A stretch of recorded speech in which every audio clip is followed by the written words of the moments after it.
जय हिंद प्यारे अभ्यर्थियों। मैं राजकुमार आप सभी का स्वागत करता हूं ज्ञानपीठ जीके पॉइंट के इस यूट्यूब चैनल पर। दोस्तों, साइंस स्पेशल जो मॉक टेस्ट की श्रृंखला हमने शुरू की थी, उसमें साइंस का एक और मॉक टेस्ट मैं लेके आया हूं। चाहे आप radio operator Uttar Pradesh police भर्ती इसकी तैयारी कर रहे हो जिसमें आपका साइंस पूछा जाएगा, यूपी बीएड एंट्रेंस एग्ज़ाम इसकी आप तैयारी कर रहे हो, या जो अभी ऑर्डिनेंस में फैक्ट्री में जगह आई है आपकी उसकी तैयारी आप कर रहे हैं, तो इन सभी एग्ज़ाम के लिए आपके साइंस स्पेशल सीरीज़ बहुत हेल्पफुल रहेगी। तो इसमें हम डिस्कस करेंगे साइंस के प्रश्नों के कुछ महत्वपूर्ण प्रश्नों को डिस्कस करते हैं। दोस्तों, इससे पहले मैं आपको इस मॉक टेस्ट को हल करें मैं आपको बता दूं, एक ऑर्डिनेंस में एक जगह निकली है आपकी ऑर्डिनेंस फैक्ट्री, ठीक है। इसमें आप फॉर्म डाल सकते हैं। इसमें आईटीआई वाले और नॉन आईटीआई वाले दोनों पद हैं। इसमें आप एक बार देख लीजिएगा, ये काफ़ी अच्छी वैकेंसी आपके लिए, खासकर उन लोगों के लिए जिनकी एज 18 से 24-25 के बीच है। तो आप एक बार इसको देख लेना साइबर कैफ़े पे जाके कि इस ऑर्डिनेंस में वैकेंसी ऑनलाइन चल रही है क्या है आपकी, ठीक है दोस्तों। तो चलिए आज का मॉक टेस्ट स्टार्ट करते हैं। एक चीज़ मैं आपको और बता दूं, हम एसएससी एमटीएस के लिए भी मॉक टेस्ट सीरीज़ हमने जारी रखी है। तो आप जो प्लेलिस्ट में जाइएगा और आप एमटीएस के मॉक टेस्ट भी आप हल कर सकते हैं। तो आज का पहला प्रश्न विज्ञान स्पेशल क्या है, देखते हैं। पहला प्रश्न आपकी स्क्रीन पर दोस्तों क्वेश्चन है वन आपका, निम्नलिखित युग्मों में से किन भौतिक राशियों के समान बीमीय सूत्र नहीं है। दोस्तों, कौन सी ऐसी भौतिक राशि हैं जिनके बीमीय सूत्र समान नहीं है। सिंपल देखो, कार्य और ऊर्जा का मात्रक समान होता है, संवेग और आवेग का मात्रक समान होता है, भार एवं बल का जो बीमा होता है वो समान होता है, लेकिन बल एवं दाब का जो बीमा है ये आपकी समान नहीं होती। क्यों समान नहीं होती? क्योंकि बल का मात्रक न्यूटन होता है और दाब का मात्रक क्या होता है, पास्कल होता है, ठीक है। आप याद रखिएगा। तो इसका सही होगा आपका ऑप्शन सी। दोस्तों, अगर आपसे पूछा जाए दाब कैसी राशि है, तो दाब अदिश राशि होती है। याद रखना, दाब कैसी राशि है, अदिश राशि, और दाब का मात्रक पास्कल होता है। दाब का मात्रक पास्कल होता है, ठीक है। याद रखना इसके बारे में। अच्छा, यहाँ पे लिखा गया है भार। भार जो है ये आपकी सदिश राशि होती है। आवेग और संवेग दोनों सदिश राशि हैं, बल सदिश राशि है, लेकिन ध्यान रखना कार्य जो है ये आपकी अदिश राशि होती है। कभी क्वेश्चन आए कि कार्य कैसी राशि है, कार्य अदिश राशि होती है, ठीक है। तो आपसे पूछा गया था समान बीमा सूत्र किसके हैं, बल और दाब के। नेक्स्ट प्रश्न आपका, सूर्य में निरंतर ऊर्जा का सृजन किस कारण से होता है। क्वेश्चन संख्या 2, कि सूर्य में जो ऊर्जा बनती है इसका कारण क्या है। नाभिकीय संलयन, ऑप्शन ए इसका सही जवाब है, नाभिकीय संलयन। दोस्तों, अगर आपसे पूछा जाए कि सूर्य का जो 71% भाग है वो किसका बना हुआ है, तो सूर्य में जो 71% भाग है वो हाइड्रोजन का बना हुआ है, याद रखना। और तो 71% भाग आपका हाइड्रोजन का है, आप याद रखिएगा, इंपॉर्टेंट है। अच्छा, अगर आपसे पूछा जाए कि सूर्य का पृष्ठीय तापमान कितना होता है, तो 6000 डिग्री सेल्सियस। सूर्य का सरफेस जो टेम्परेचर है वो 6000 डिग्री सेल्सियस होता है, आप याद रखना। और सूर्य का जो लाइट है वो धरती पर 8 मिनट 20 सेकंड में आ जाती है, 8 मिनट 20 सेकंड। क्लियर। चलिए अगले प्रश्न की ओर चलते हैं। सूची 1 को सूची 2 से मिलान करना है। ये कुछ मात्रक दिए हैं और उनके आपसे पूछे हैं कि भौतिक राशियों के मात्रक क्या है। विशिष्ट ऊष्मा का मात्रक जूल प्रति किलोग्राम केल्विन होता है, ऑप्शन ए 3 से मेल खाता है। ज्योति फ्लक्स का मात्रक ल्यूमेन होता है, ल्यूमेन। दाब का मात्रक पास्कल होता है, चुंबकीय फ्लक्स का मात्रक वेबर होता है। तो इसका सही जवाब क्या बनेगा आपका, इसका बनेगा 3 4 2 1, यानी कि ऑप्शन ए वाला इसका सही है, याद रखिएगा ऐसे ही। चलिए अगले प्रश्न की ओर चलते हैं। क्वेश्चन संख्या 4 क्या कहता है, ग्रीष्म काल में हमें सफ़ेद वस्त्र धारण करने की सलाह दी जाती है, क्यों।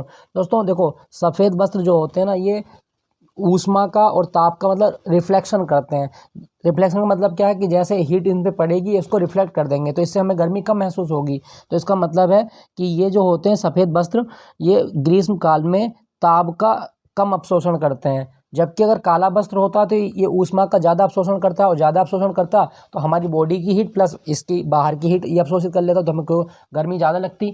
लेकिन सफ़ेद वस्त्र ऐसे नहीं करते, ये ताप का क्या कर देते हैं, परावर्तन कर देते हैं, उसको कम अवशोषित करेंगे। तो ये सही जवाब आपका ऑप्शन बी, याद रखना इसके बारे में। मीथेन, क्वेश्चन संख्या 5 क्या कहता है, मीथेन जिस ग्रह के वायुमंडल में उपस्थित है वो क्या है। दोस्तों, मीथेन जो गैस होती है वो कौन से ग्रह में होती है, तो सही जवाब आपका ऑप्शन ए बृहस्पति ग्रह। बृहस्पति ग्रह में जो है सबसे ज़्यादा मीथेन का कंटेंट देखने को मिलता है, आप याद रखिएगा, इंपॉर्टेंट है। दोस्तों, मैं मीथेन की बात करूं, अगर आपसे पूछा जाए कि दलदल दलदल वाले स्थानों पर कौन सी गैस बनती है? तो दलदल वाले स्थानों पर मीथेन गैस बनती है। धान के खेत से कौन सी गैस निकलती है? तो जो धान के खेत होते हैं, पैडी फील्ड होते हैं, यहाँ से आपकी मीथेन निकलती है। जब पशु अपने मुंह चलाते हैं, जुगाली करते हैं, तो पशु जब अपने मुंह चलाएंगे जुगाली के दौरान भी मीथेन गैस निकलती है। और मीथेन गैस कोयले की खदानों में विस्फोट भी कर सकती है। याद रखना, इंपॉर्टेंट है। इसको मार्स गैस भी बोलते हैं, marsh gas, methane gas. Formula पूछे कभी इसका तो CH4 होता है, याद रखना इसके बारे में। क्लियर दोस्तों? यहाँ पे लिखा गया है शुक्र ग्रह। कभी क्वेश्चन आए कि सुंदरता का ग्रह किसे कहा जाता है? तो सुंदरता का ग्रह वीनस को कहा जाता है। वीनस मतलब शुक्र। इसे पृथ्वी की बहन, सांझ का तारा, भोर का तारा, चमकीला ग्रह, सबसे गर्म ग्रह, वो सब इसी के नाम होते। याद रखना क्वेश्चन। तो पूछा गया था मीथेन ग्रह, मीथेन जिस ग्रह में है वो बृहस्पति है। नेक्स्ट, दिन के समय औद्योगिक क्षेत्रों में शोर का स्तर कितना होता है? दोस्तों दिन के समय जो औद्योगिक क्षेत्र होते हैं उसमें शोर का स्तर 75 डेसिबल होता है। सही जवाब है ऑप्शन डी, 75 डेसिबल। ये डेसिबल क्या होता है? डेसिबल ध्वनि की तीव्रता की इकाई होती है। डेसिबल क्या है? डेसिबल ध्वनि की तीव्रता की इकाई है। याद रखना इसके बारे में, ये पूछ लेता है आपके एग्जाम में, डेसिबल ध्वनि की तीव्रता। नेक्स्ट प्रश्न क्यों चलते हैं, क्वेश्चन संख्या 7 क्या कहता है?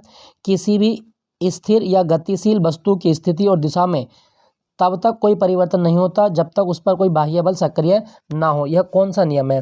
दोस्तों कहने का मतलब है कि कोई वस्तु रुकी हुई है तो रुकी हुई रहेगी, चल रही है तो चलती रहेगी। तो ये न्यूटन की गति का प्रथम नियम है। ठीक है, न्यूटन की गति का प्रथम नियम। और प्रथम नियम से परिभाषा मिलती है हमें किसकी? बल की। न्यूटन की गति का प्रथम नियम बल की परिभाषा देता है। अच्छा, क्या आपको पता है कि न्यूटन की उस किताब का नाम क्या था जिसमें उन्होंने गति के नियम दिए थे? प्रिंसिपिया। याद रखना, न्यूटन की उस किताब का नाम प्रिंसिपिया था जिसमें उन्होंने गणित के नियम लिखे थे। ये आप याद रखना, इंपॉर्टेंट है। ठीक है, देखो न्यूटन के पहले नियम को आप जड़त्व का नियम भी बोलते हैं। जो गति का पहला नियम है इसको जड़त्व का नियम भी बोला जाता है, और इसी को हम गैलीलियो का नियम भी बोलते हैं। याद रखना। दूसरा नियम क्या कहता है? कि किसी वस्तु पर लगने वाला बल उसके द्रव्यमान और त्वरण के गुणनफल के समानुपाती होता है। तृतीय नियम क्रिया प्रतिक्रिया का नियम है। ठीक है, ये आप याद रखना। नेक्स्ट में क्यों चलते हैं? दूरदृष्टि दोष के निवारण के लिए किसका प्रयोग किया जाता है? दोस्तों दूरदृष्टि दोष के लिए हम प्रयोग करते हैं उत्तल लेंस का। ऑप्शन डी, उत्तल लेंस का प्रयोग किया जाता है। ठीक है, क्या आपको पता है कि दूरदृष्टि दोष का दूसरा नाम हाइपरमेट्रोपिया भी होता है? हाइपरमेट्रोपिया। कभी आपसे क्वेश्चन पूछा जाए कि दूरदृष्टि दोष का दूसरा नाम क्या है? हाइपरमेट्रोपिया। याद रखिएगा, इंपॉर्टेंट है, पूछ लिया जाता है। क्लियर दोस्तों? चलिए अगले प्रश्न क्यों चलते हैं। अच्छा, निकट दृष्टि दोष के लिए वो अवतल लेंस का प्रयोग होता है, दूर के लिए उत्तल लेंस का। चालक के ताप बढ़ने की घटना को क्या कहा जाता है? दोस्तों चालक के ताप बढ़ने की घटना को क्या बोलेंगे? विद्युत धारा का ऊष्मीय प्रभाव। ऑप्शन ए इसका सही जवाब है। ताप बढ़ने की घटना क्या होती है? ऊष्मीय प्रभाव कहलाते हैं। ये आप याद रखिएगा। नेक्स्ट प्रश्न की ओर चलते हैं। वैसे अगर आपसे पूछा जाए कि ताप सदिश राशि है या अदिश, ताप अदिश राशि है। और मैं आपको बता दूं ताप उच्च ताप वाली वस्तु से निम्न ताप की ओर क्यों चलता है, ये आप याद रखना। नेक्स्ट आपका ट्रांसफार्मर वह यंत्र है जो क्या काम करता है? दोस्तों ट्रांसफार्मर जो होता है ये AC वोल्टता को बढ़ाने और घटाने का कार्य करता है। ऑप्शन बी, यानी कि अल्टरनेटिव करंट को बढ़ाने और घटाने का कार्य करता है ट्रांसफार्मर। याद रखना, ऑप्शन बी इसका सही जवाब है। नेक्स्ट प्रश्न की चलते हैं। क्वेश्चन संख्या 11 क्या कहता है? सूची 1 को सूची 2 से मिलान करना है। ऊर्जा का मात्रा क्या होता है? देखो ऊर्जा, अच्छा देख लें, एक बार देख लेते हैं इसमें क्या है। अच्छा, इसने पूछा सही उत्तर का चयन करना है। विद्युत आवेश का मात्रक कूलाम होता है। विद्युत धारिता का मात्रक फैरेड होता है। विद्युत विभव का मात्रक आपका वोल्ट होता है। ऊर्जा का मात्रक न्यूटन होता है। तो ये ऊर्जा का मात्रक न्यूटन, यहाँ पे जूल होना चाहिए था। ऊर्जा का मात्रक जूल होता है, यहाँ पे न्यूटन लिखा हुआ है इन्होंने, तो यहाँ इसको जूल कर लीजिए आप। ऊर्जा का मात्रक जूल, तो यह इससे मेल खा जाएगा। ठीक है, ऊर्जा का मात्रक जूल होता है। तो इसका सही जवाब क्या बनना है? पहले वाला 2 से मेल खाता है, यानी कि A 2 से मेल खाता है, एक ये है आपका। और बी वाला 3 से मेल खाता है। ठीक है, और विद्युत धारिता का मात्रक फैरेड होता है, यानी कि C जो है वो 4 से मेल खाता है। C 4 से मेल खाता है, तो C 4 से मेल खाता है। हाँ, तो ये डी वाला सही है आपका। ठीक है, डी वाला सही है, आप याद रखिएगा। नेक्स्ट आपका शुष्क सेल क्या होता है? दोस्तों शुष्क सेल जो होता है एक प्रकार का ये आपका प्राथमिक सेल है, ठीक है। शुष्क सेल जो होगा प्राथमिक सेल है और एक बार के प्रयोग के बाद ये जो सेल होते हैं प्राइमरी सेल ये बेकार हो जाते हैं, तो ये प्राथमिक सेल होता है। ऑप्शन ए इसका सही जवाब है, ठीक है दोस्तों, याद रखिएगा, इंपॉर्टेंट है। अच्छा, सेल जो होता है ये रासायनिक ऊर्जा यानी कि केमिकल एनर्जी को किस में कन्वर्ट करता है? विद्युत एनर्जी में। रासायनिक ऊर्जा को विद्युत ऊर्जा में कन्वर्ट कर देता है, आप याद रखना, इंपॉर्टेंट है, पूछ लिया जाता है। नेक्स्ट आपका, नीचे दिए गए कथनों पर विचार कीजिए। क्या क्या कथन है? हर महीने ग्रहण नहीं दिखता, तो ये आपका सही है, हर महीने नहीं दिखता। ग्रहण अमावस्या के दिन दिखाई देता है, ग्रहण अमावस्या के दिन दिखाई देगा तथा और चंद्र ग्रहण पूर्णिमा के दिन भी होता है, तो ये आपका देख लेते हैं एक बार अभी। उसके बाद में आपका ग्रहण पूर्णिमा के दिन दिखाई देता है, तो ये सही है, सही है दोस्तों। देखो, सूर्य ग्रहण अमावस्या के दिन होता है और चंद्र ग्रहण आपके पूर्णिमा के दिन होता है, मतलब सारे कथन आपके सही हैं। 1 2 3 आपके जो कथन है वो आपके सही हैं, ठीक है। चलिए अगले प्रश्न की ओर चलते हैं। क्वेश्चन संख्या 14 क्या कहता है? हाइड्रोजन बम का आविष्कार किसने किया था? दोस्तों, हाइड्रोजन बम का आविष्कार जो किया था वो एडवर्ड टेलर ने किया था, ऑप्शन सी इसका सही जवाब है। और हाइड्रोजन बम जो होता है ना ये संलयन पर आधारित होता है, आप याद रखना कि हाइड्रोजन बम कौन सी क्रिया पर आधारित है? नाभिकीय संलयन, याद रखना, इंपॉर्टेंट है। क्वेश्चन संख्या 15 कैंडेला किसका मात्रक है? दोस्तों, कैंडेला जो होता है ये ज्योति तीव्रता का मात्रक होता है, ल्यूमिनस इंटेंसिटी का मात्रक है कैंडेला, याद रखिएगा, ये मूल राशि होती है आपकी। नेक्स्ट आपका, तेजाब वर्षा यानी कि एसिड रेन पर्यावरण में किसके कारण होती है? दोस्तों, जो आपकी तेजाब वर्षा होती है, जो अम्ल वर्षा होती है, इसका एक मेन कारण है नाइट्रोजन डाइऑक्साइड और सल्फर डाइऑक्साइड, नाइट्रोजन डाइऑक्साइड और सल्फर डाइऑक्साइड, याद रखना। तो इसका सही जवाब बनेगा ऑप्शन बी, नाइट्रोजन डाइऑक्साइड और सल्फर डाइऑक्साइड, ये अम्ल वर्षा करती है। क्लियर दोस्तों? और अगर आपसे पूछा जाए कि कौन से अम्ल बनेंगे, तो सल्फ्यूरिक अम्ल और प्लस HNO3 नाइट्रिक अम्ल, ये 2 अम्ल जो होते हैं ये अम्ल वर्षा करते हैं, याद रखना। और वर्षा की घटना क्षोभमंडल में होती है, ठीक है। कभी क्वेश्चन आए कि वर्षा की घटना कहाँ देखने को मिलेगी, ये हमारे क्षोभमंडल में देखने को मिलती है। नेक्स्ट प्रश्न, क्वेश्चन संख्या 17 कथन है आपका, कार्बन अन्य तत्वों की अपेक्षा अधिक यौगिक बनाता है, बिल्कुल सही कथन है। कार्बन विभिन्न अपरूपों में विद्वान रह सकता है, तो कार्बन विभिन्न अपरूपों में विद्वान रह सकता है। देखते हैं दोस्तों, कार्बन वर्ग के तत्वों लेड को छोड़कर सभी अपरूपता का गुण प्रदर्शित करते हैं। कार्बन के कुल यौगिकों की संख्या 5 लाख से भी अधिक है, ठीक है, बिल्कुल। जबकि अन्य तत्वों के यौगिकों की संख्या 50,000 के आसपास है। तो हम क्या कह सकते हैं कि ए तथा आर दोनों सही हैं, लेकिन आर एक की सही व्याख्या नहीं है, ठीक है, आर एक की सही व्याख्या नहीं है, ये आप याद रखना।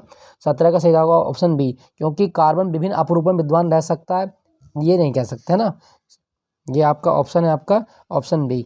अच्छा, कार्बन की वैलेंसी कितनी होती है? 4। कभी क्वेश्चन आए कि कार्बन की वैलेंसी कितनी है? 4। कार्बन से आपको एक चीज़ मैं बता दूं, कार्बन डेटिंग क्या होता है? कार्बन डेटिंग क्या है दोस्तों? कार्बन डेटिंग जो होता है ना, जो फॉसिल्स होते हैं आपके जीवाश्म होते हैं, फॉसिल्स की एज को फाइंड करने की एक टेक्निक होती है, तो फॉसिल्स की एज को हम डिफाइन करते हैं कार्बन डेटिंग में, और इसके लिए हम कार्बन 14 यानी कि C14 का प्रयोग करते हैं, याद रखना, इंपॉर्टेंट है। बोन एस क्या होता है दोस्तों? बोन मतलब हड्डी, एस मतलब राख, तो हड्डी की राख, और हड्डी की राख में क्या होता है दोस्तों? इसमें होता है आपका बोन एस में मिलेगा आपको कैल्शियम फास्फेट, क्योंकि हड्डी के लिए कैल्शियम और फास्फेट दोनों जरूरी होते हैं, तो बोन एस जो होता है इसमें कैल्शियम फास्फेट होता है, आप याद रखिएगा। अच्छा, वैसे बोन की स्टडी को क्या बोलते हैं? ऑस्टियोलॉजी, सॉरी एस्टियो लिख दिया। बोन यानी कि हड्डियों की स्टडी को ऑस्टियोलॉजी कहा जाता है, आप याद रखिएगा, इंपॉर्टेंट है, पूछ लिया जाता है। कितनी बोन होती है एक वयस्क में? 206। बच्चे में कितनी होती है? 300। नेक्स्ट प्रश्न, सीमेंट में क्या होता है दोस्तों? सीमेंट की बात करें तो सीमेंट में चूना सबसे ज़्यादा होता है, ऑप्शन बी, चूना सबसे ज़्यादा होता है सीमेंट में, आप याद रखिएगा। अच्छा, सीमेंट सबसे पहले किसने बनाया था? जोसेफ आस्पिडिन ने। दुनिया में सबसे पहले सीमेंट का आविष्कार किसने किया था? जोसेफ आस्पिडिन के द्वारा सीमेंट का आविष्कार किया गया था, याद रखना, इंपॉर्टेंट है, पूछ लिया जाता है। क्लियर? चलिए अगले प्रश्न की ओर चलते हैं। जल का बीओडी मान बताता है दोस्तों, जल का बीओडी मान जो है वो क्या बताएगा? तो दोस्तों देखो, जब भी जल में मैग्नीफिकेशन होता है, मतलब जल के अंदर जो डिजोल्व ऑक्सीजन होती है उसकी मात्रा घटेगी। जल में जब ऑक्सीजन की मात्रा घटती है तो बीओडी का मान जो क्या होगा, ये बढ़ जाता है, मतलब बीओडी का मान बताएगा कि जल में ऑक्सीजन की मात्रा जो है वो कम हो चुकी है। तो मतलब है कि जैव रासायनिक ऑक्सीकरण के लिए प्रयुक्त ऑक्सीजन की मात्रा ये बीओडी को बताता है, ऑप्शन बी इसका सही जवाब है, ठीक है। आप ये, इसका मतलब होता है biochemical oxygen demand, biochemical oxygen demand. Next प्रश्न की ओर चलते हैं। पृथक फ्रियोन क्या होता है? दोस्तों फ्रियोन जिसका नाम है क्या होता है? तो आपका सही जवाब होगा ये डाइक्लोरोमीथेन होता है। ठीक है, डाइक्लोरोमीथेन होता है। ये आप इसको CFC भी बोलते हैं। ठीक है, CFC भी बोलते हैं, आप याद रखिएगा, इंपॉर्टेंट है। और ये जो फ्रिज में हम यूज करते थे पहले, अब नहीं होता। नेक्स्ट आपका KMnO4 यानी कि पोटेशियम परमैंगनेट, इसको कहा जाता है लाल दवा। इसका प्रयोग क्यों करते हैं दोस्तों? KMnO4 यानी कि पोटेशियम परमैंगनेट जो होती है, ये एक विसंक्रामक होती है, डिसइंफेक्टेंट होती है, और ये आपके मतलब जल में एंटीसेप्टिक का कार्य करती है, कीटाणुओं को मार सकती है ये। ठीक है, और ये बैंगनी रंग की होती है। आप याद रखना कि जो लाल दवा जिसका नाम है KMnO4, ये कैसे रंग की होती है? बैंगनी रंग की होती है। क्लियर। नेक्स्ट रंग को चलते हैं। सिगरेट के धुएं का मुख्य प्रदूषक क्या है? सिगरेट दोस्तों सिगरेट के धुएं में जो होता है ना, वो कार्बन मोनोऑक्साइड और निकोटीन होता है, यानी कि कार्बन मोनोऑक्साइड और निकोटीन, क्योंकि तंबाकू भरा होता है, तंबाकू में निकोटीन निकलता है, दोनों आपके लिए कैंसर कारक हो सकते हैं। याद रखिएगा, इंपॉर्टेंट है, पूछा जाता है। चलो कमेंट में लिख के बताओ, सिगरेट कैपिस्टन या गोल्ड फ्लैग की कितने रुपए की मिलती है? कितने रुपए की सिगरेट? कमेंट में लिख के बताओ। चलो कौन कौन पीता है देखता हूँ अभी, लिख के बताओ अभी। चलिए अगले प्रश्न की ओर चलते हैं। क्वेश्चन संख्या 24 क्या कहता है? तो क्वेश्चन संख्या 24, अच्छा इसमें कुछ नियम दिए गए हैं, और ये नियम आपको मतलब मेल करने हैं। जैसे बोयल का नियम क्या है? बोयल का नियम क्या कहता है? PB बराबर नियतांक होता है, PB बराबर नियतांक, ये सही है। चार्ल्स का नियम होता है B/T। दाब का नियम क्या है? दाब का नियम PT होता है, और गैस स्थिरांक PB बराबर RT होता है। तो ये इस तरह से मिला देंगे आप, PB RT। तो देख सकते हैं इसका सही जवाब क्या बनेगा आपका, यानी कि 1 3 4 2, 1 3 4 2। ठीक है, बाकी इसका ऑप्शन B बनेगा। क्लियर। क्वेश्चन 25 की ओर चलते हैं। निम्नलिखित भागों पर विचार कीजिए। अच्छा इसमें क्या क्या है? परिरक्षण यानी कि सीडलिंग, कूलेंट, कोर और मंदक। अब भागों पर विचार क्या करना है, इसका क्वेश्चन क्या है? क्वेश्चन संख्या 25 क्या कहता है? इसमें किस तरह से क्वेश्चन पूछा गया? अच्छा इसको देख लेते हैं एक बार। देखो, वह यंत्र जिसमें नाभिकीय ऊर्जा को ऊष्मा में परिवर्तित करके विद्युत प्राप्त की जाती है, नाभिकीय रिएक्टर कहलाता है। अब नाभिकीय रिएक्टर के ये मतलब क्या है आपके? ये नाभिकीय रिएक्टर में ये आपके कुछ भाग हैं, जैसे कूलेंट होता है उसमें, कोर होता है उसमें, और मंदक होता है, परीक्षण होता है। जो सब ये जो है वो नाभिकीय रिएक्टर में होते हैं। तो ये आपको याद रखना है, ये रिएक्टर में होते हैं। ठीक है, रिएक्टर के अंग हैं, तो ये हमें विचार करना था। चलिए अगले प्रश्न को चलते हैं। क्वेश्चन संख्या 26 क्या कहता है? क्वेश्चन संख्या 26 में कहा गया है, पेयजल में ब्लीचिंग पाउडर का प्रयोग किस लिए किया जाता है? दोस्तों पेयजल में हम ब्लीचिंग पाउडर जो डालते हैं, इसके प्रयोग से क्या होगा कि जितने भी रोगाणु होते हैं उनकी डेथ हो जाती है, यानी कि रोगाणु मर जाते हैं, तो रोगाणुनाशी के रूप में। अच्छा ब्लीचिंग पाउडर का सूत्र क्या होता है? CaOCl2। ब्लीचिंग पाउडर CaOCl2 होता है, कैल्शियम हाइपोक्लोराइट होता है, याद रखिएगा, इंपॉर्टेंट है। क्वेश्चन संख्या 27 क्या कहता है? वह प्रणाली क्या कहलाती है जो प्रागैतिहासिक पदार्थों का काल निर्धारण करने के लिए विघटन नाभिकता यानी कि रेडियो एक्टिवता का प्रयोग करती है? दोस्तों कहने का मतलब है कि जो प्राचीन काल की चीज़ें हैं उनकी एज फाइंड करनी है आपको, तो इसको बोलेंगे कार्बन डेटिंग। अभी मैंने आपको बताया था, तो कार्बन डेटिंग, इतिहास की पुरानी चीज़ें जो अवशेष मिलते हैं हमें, उनकी आयु को फाइंड करना कार्बन डेटिंग कहलाता है। C14 का प्रयोग करते हैं, आप याद रखना, C14। क्लियर। नेक्स्ट वन की ओर। फलों को कृत्रिम रूप से पकाने के लिए कौन सी गैस का प्रयोग किया जाता है? दोस्तों जितने भी फ्रूट्स होते हैं इनको हम आर्टिफिशियल रूप से जो पकाएंगे वो पकाते हैं एथिलीन गैस से। ऑप्शन C इसका सही जवाब है, एथिलीन गैस। ठीक है, एथिलीन गैस, ऑप्शन C इसका सही जवाब है। अगर आपसे पूछा जाए फलों का अध्ययन क्या है? पोमोलॉजी।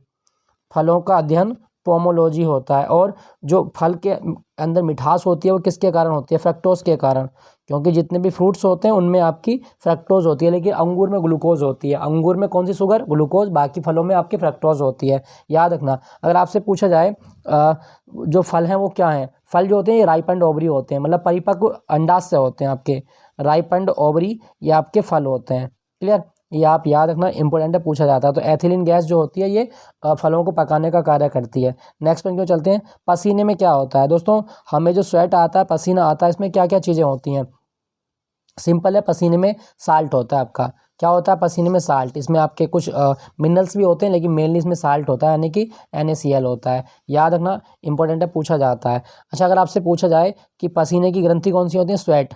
स्वेट ग्लैंड्स होती हैं। क्लियर। चलिए अगले प्रश्न की ओर। नाभिकीय बल क्या है? दोस्तों नाभिकीय बल जो होता है ना, ये दुनिया का सबसे ताकतवर बल है, सबसे मजबूत बल माना जाता है, और ये आपका लघुपरासी आकर्षण बल होता है। ऑप्शन डी इसका सही जवाब है। नाभिकीय बल दुनिया का सबसे ताकतवर बल है, ये आप याद रखना, ये लघुपरासी आकर्षण बल होता है। नेक्स्ट प्रश्न, क्वेश्चन संख्या 31।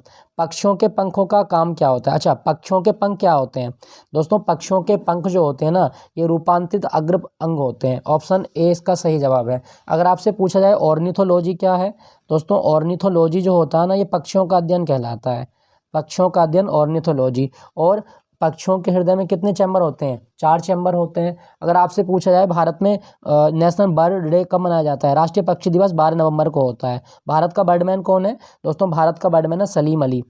अगर कभी क्वेश्चन आए कि भारत का बर्डमैन किसको कहा गया है, तो डॉक्टर सलीम अली को भारत का बर्डमैन कहा जाता है। सलीम अली जो है, ये भारत के एक पक्षी विज्ञानी थे, ऑर्निथोलॉजिस्ट थे, ठीक है। इनके नाम पर पक्षी विहार भी है गोवा में, तो ये आप याद रखिएगा। इनकी किताब का नाम है the fall of sparrow. Next, जीवन का ब्लूप्रिंट क्या है दोस्तों? जीवन का ब्लूप्रिंट कहा जाता है डीएनए को। ऑप्शन बी इसका सही जवाब है। जीवन का ब्लूप्रिंट डीएनए। डीएनए जो होता है ये डीऑक्सी राइबो न्यूक्लिक अम्ल होता है, ये आप याद रखना। और डीएनए में कौन सी शुगर होती है? आपकी राइबोस शुगर, और ये पेंटोस होती है, राइबोस शुगर पेंटोस होती है, आप याद रखना। अच्छा, अगर आपसे पूछा जाए ये डीएनए का डबल हेलिकल मॉडल किसने दिया था? वॉटसन और क्रिक।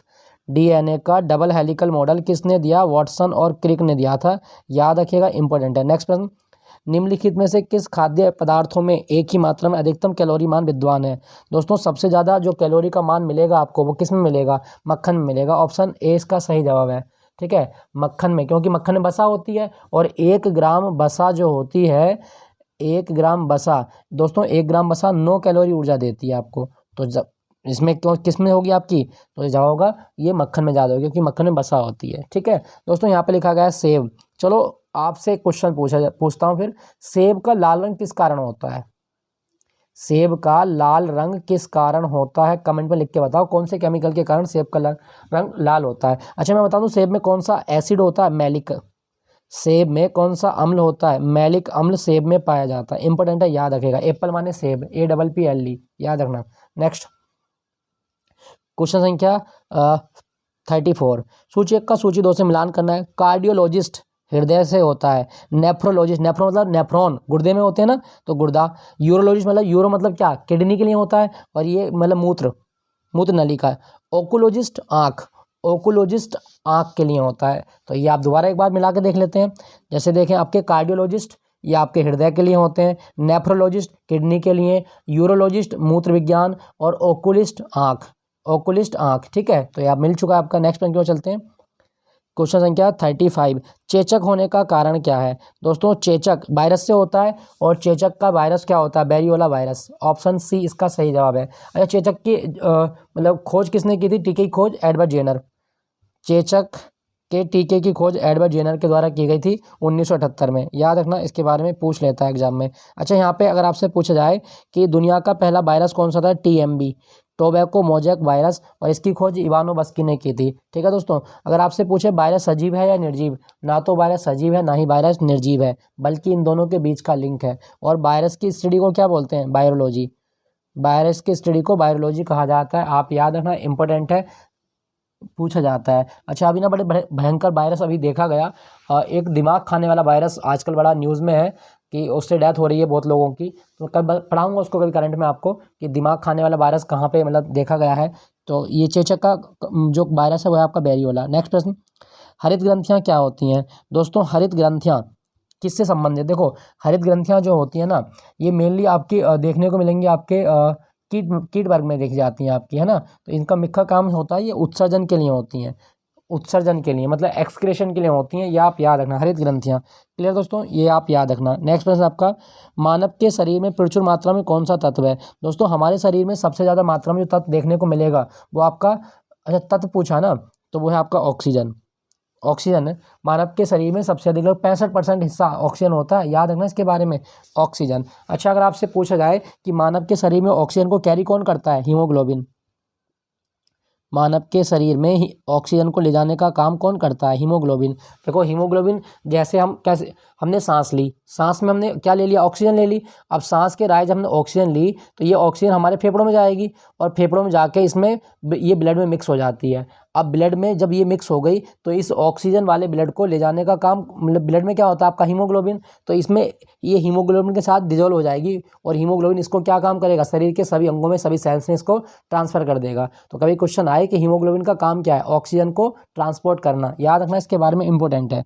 नेक्स्ट प्रश्न आपका, लाल रुधिर कोशिकाओं का उत्पादन निम्नलिखित में से कहाँ होता है। दोस्तों आरबीसी कहाँ बनती हैं, सब सिंपल सा क्वेश्चन है, बोन मैरो में बनती है, अस्थि मज्जा में।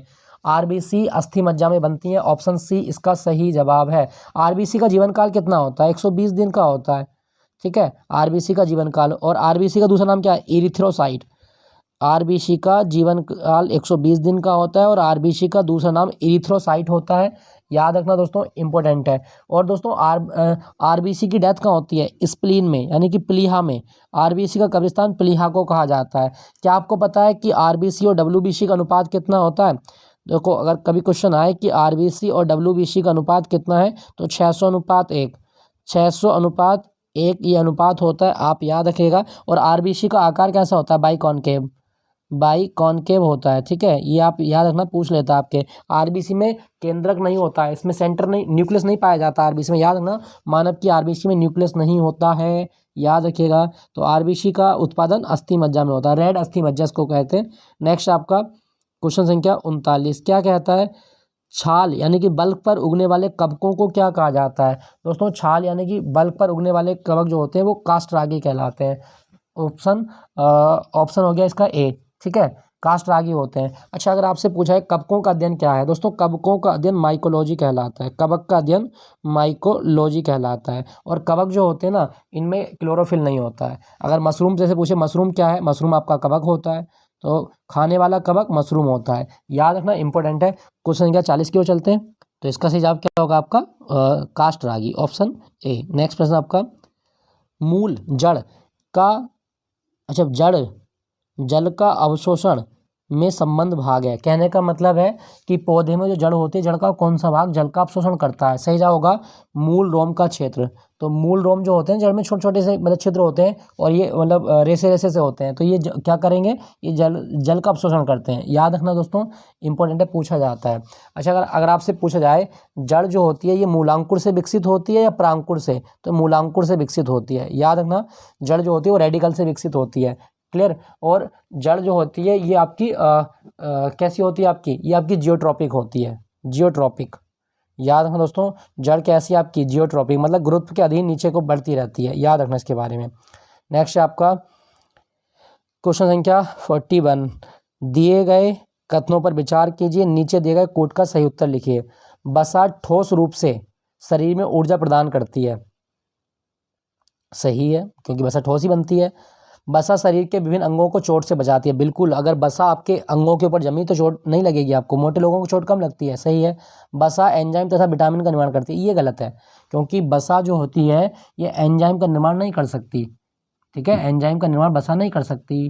तो इसका सही जवाब क्या होगा आपका, ऑप्शन, आपसे पूछा सही कौन कौन से हैं, तो ये आपका गलत हो गया, यानी कि 1 और 2 सही है, तो यहाँ पे ऑप्शन सी इसका सही जवाब है, 1 और 2 सही हैं, बाकी आपके गलत होते हैं, ठीक है। दोस्तों क्या आपको पता है कि वसा हमारी बॉडी में किस रूप में जमा हो जाती है, ग्लाइकोजन के रूप में। वसा जो होती है ये ग्लाइकोजन के रूप में जमा हो जाती है, इसको ग्लाइकोजन को रिजर्व एनर्जी बोलते हैं, रिजर्व एनर्जी।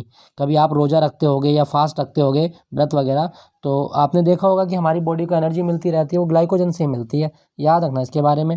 नेक्स्ट आपका क्वेश्चन संख्या 42, पेनिसिलिन किससे निकाला जाता है, सिंपल सा है, फफूंदी से निकाला जाता है, फफूंदी को कवक बोलते हैं। तो पेनिसिलिन जो होता है ये कवक से प्राप्त होता है, कवक को फफूंदी भी कहा जाता है। और पेनिसिलिन किसने बनाई थी दुनिया में, अलेक्जेंडर फ्लेमिंग। दुनिया में सबसे पहली बार जो पेनिसिलिन की खोज की थी वो किसने की थी, अलेक्जेंडर फ्लेमिंग के द्वारा की गई थी, याद रखिएगा, इंपॉर्टेंट है, पूछा जाता है। क्वेश्चन संख्या 42 उसका आविष्कार होगा, मतलब उसका होगा पेनिसिलिन वाले का फफूंदी। नेक्स्ट आपका क्वेश्चन संख्या 43, एस्बेस्टोस द्वारा फैलने वाला रोग है।